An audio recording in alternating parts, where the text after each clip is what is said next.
You missed some important news from the LGBTQ+ community this week. To ensure you are current, we are recapping that important news. Here's what you may have missed. The trans community and International Transgender Day of Visibility. They all connect. Trans community fears backlash and hate over Nashville shooting on the eve of Transgender Day of Visibility. The Nashville shooter, Audrey Hale, who was killed by responding officers, has been identified as transgender. This marks more than 350 children killed by gun violence and more than 130 mass shootings in 2023 through International Transgender Day of Visibility. That is more mass shootings than days so far this year. The shooting comes on the eve of the Transgender Day of Visibility on March 31st, a day to celebrate the transgender community and raise awareness of the challenges that they face. The Nashville shooter, Audrey Hale, who was killed by responding officers, has been identified as transgender, which makes the timing very difficult. Hale, 28, identified as a transgender male named Aiden, and the shooting happened right before the Transgender Day of Visibility. Aiden's family and friends are shocked and saddened by the news. They say that Aiden was a kind and loving person who never showed any signs of violence. The shooting is a tragedy for the city of Nashville and its entire community and the transgender community. It is a reminder of the political motivation and the violence that transgender people face on a daily basis. Much of the focus on Aiden has been radical GOP conservatives and evangelicals that blame gun violence on trans health care and other related issues. Apparently, not the crisis of guns. Congressman Marjorie Taylor Green tweeted that it was trans health care that is the problem, not guns, and that the leadership of the trans civil rights organizations across America today, because of that and other issues, warn of the significant potential of a dramatic increase in violence against the transgender community. On Transgender Day of Visibility, we remember the transgender people who have been killed and injured in violence. We mourn those lost in Nashville. We also celebrate the transgender people and community who are living their lives openly and proudly and face unprecedented levels of hate and violence in America. To discuss these issues, we have South Florida Gay News community editor John Hayden. We also welcome Matteo Ventura Bruer, the executive director of the nonprofit advocacy organization Aqua Foundation, and Matteo is trans. Thank you both. You're joining us here on Queer News tonight, this evening.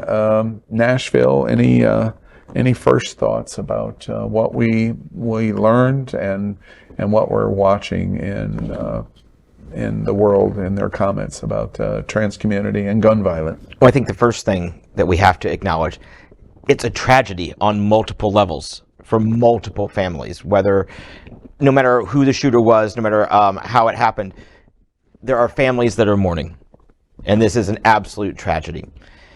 As to the part of it being a school shooting, it won't be the last. A state lawmaker or a Board of Education person, I don't know, someone in the state's Board of Education has said that we won't fix this because guns are not a problem that needs to be fixed, and didn't even acknowledge it.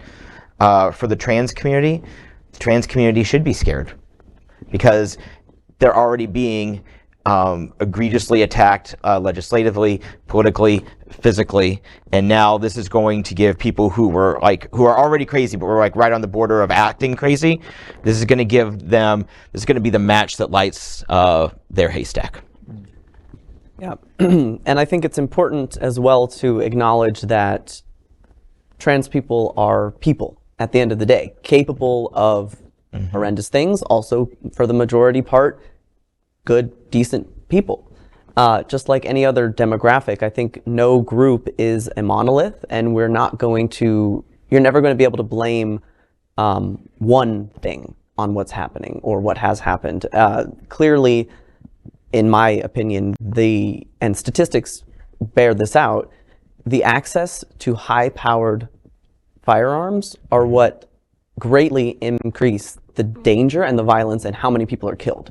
If we just look at the United States in the past, several decades, when the ban on automatic assault rifles was lifted, these shootings became much more deadly and much more frequent.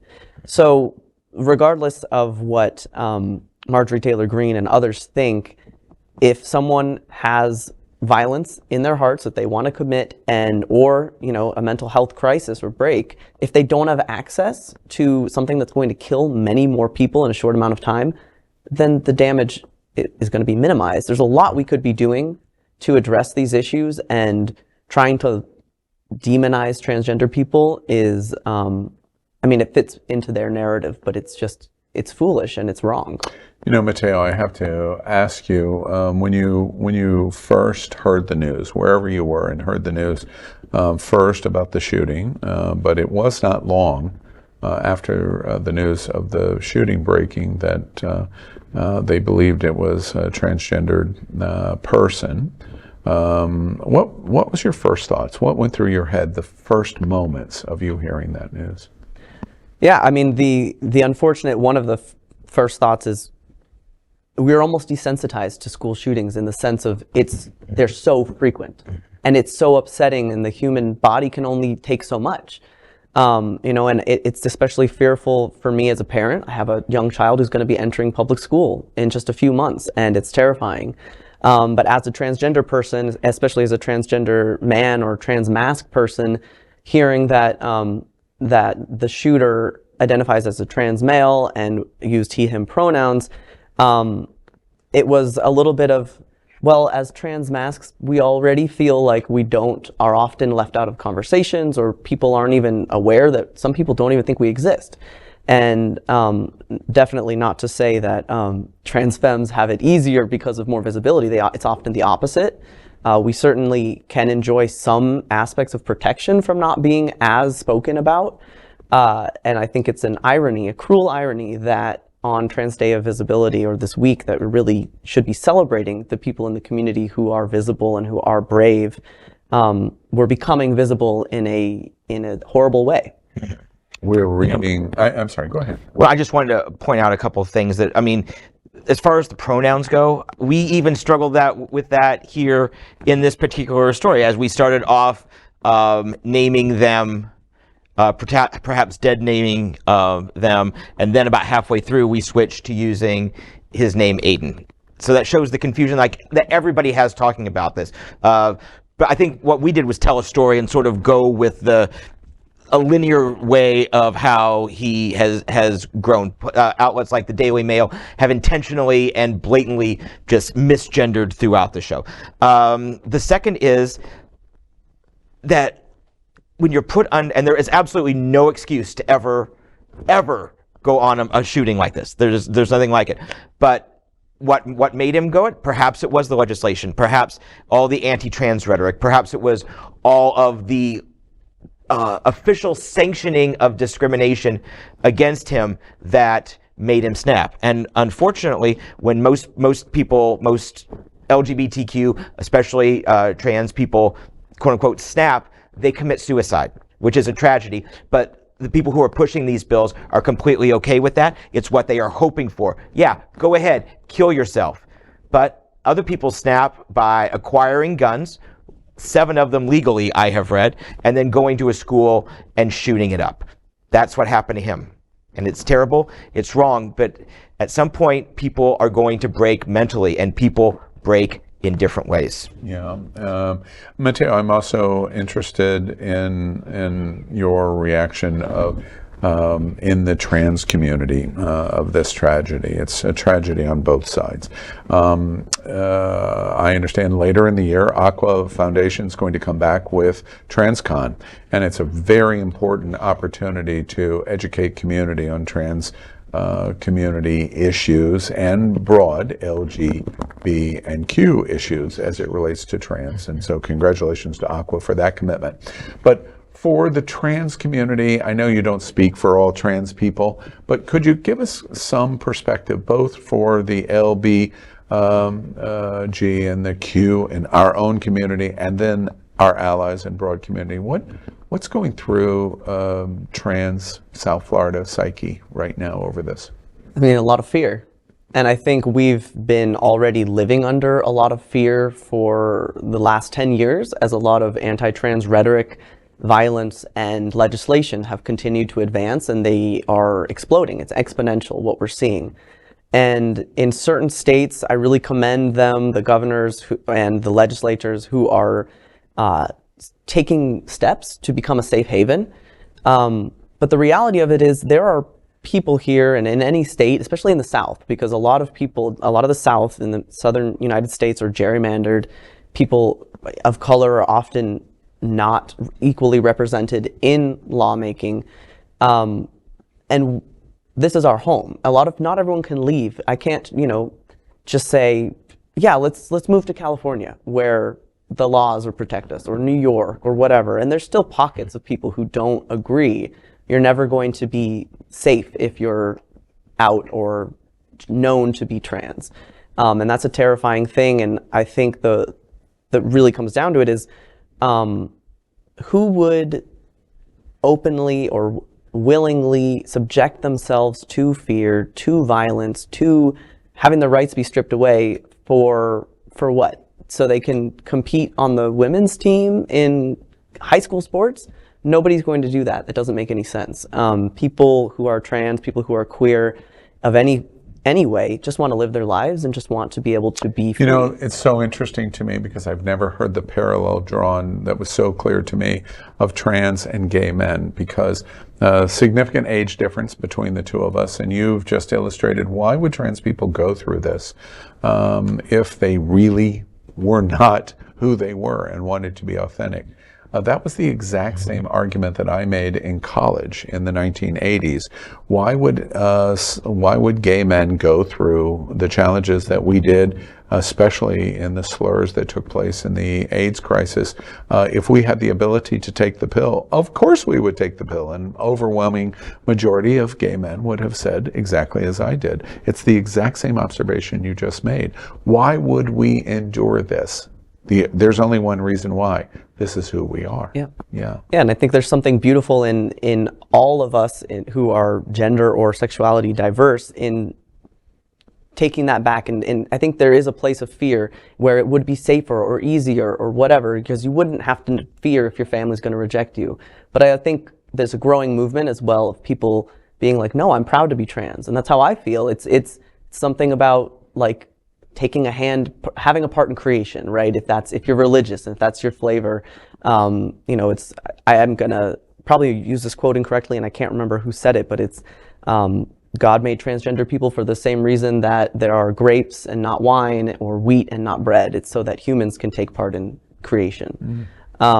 I'm not religious myself, but I really like that sentiment, and I think that can be a comfort to a lot of people. Let's take a moment to talk about guns. John, I know you've been front and center. You've done so many stories about gun violence in America, and South Florida Gay News has really been great on keeping this subject in front of us, tiring as it is. I think it's interesting this week here in Florida, our concern for our trans community here in Florida.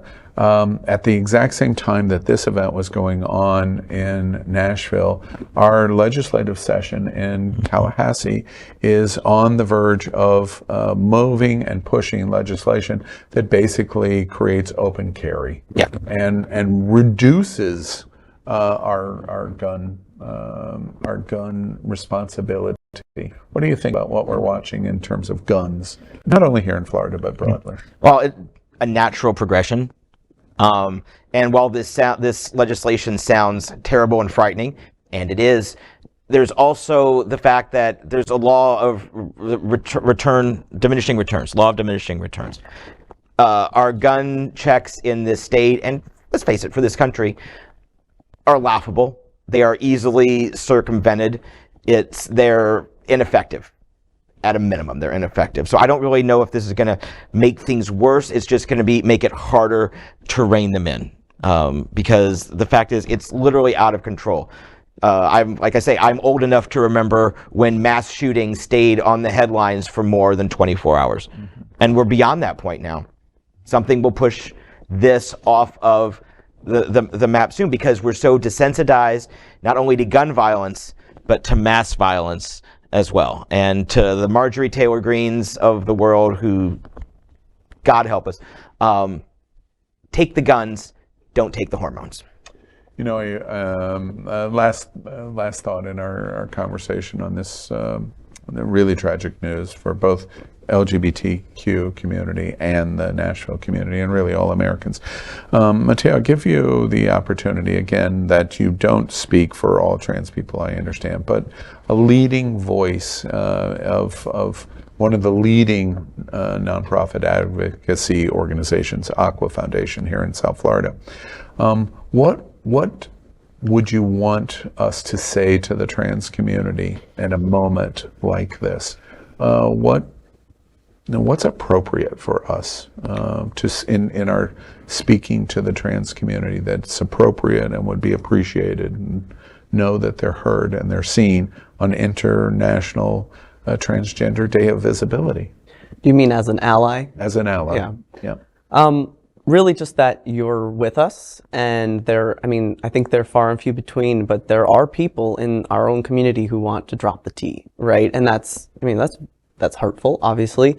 I think we're all queer, we're all under this umbrella, and knowing that y'all, the rest of everybody under the queer umbrella, has our backs is invaluable, and in tangible ways as well. You know, speaking up not just for to continue and keep the rights that other, gay, lesbian, and bisexual people have, but to try and elect people who also support trans rights and, our access to hormones, our access to legal name changes. All of these are potentially at risk. So having allies who can speak to that and also back it up with donations, with if they're a business owner, their business practices, using whatever platform you have to amplify this message is really going to be meaningful.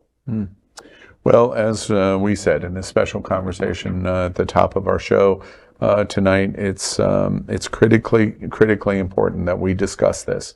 Matteo puts in front of us that even in our own LGBTQ plus community with allies, we wonder if we're doing a good enough job or voicing up enough support for our trans community.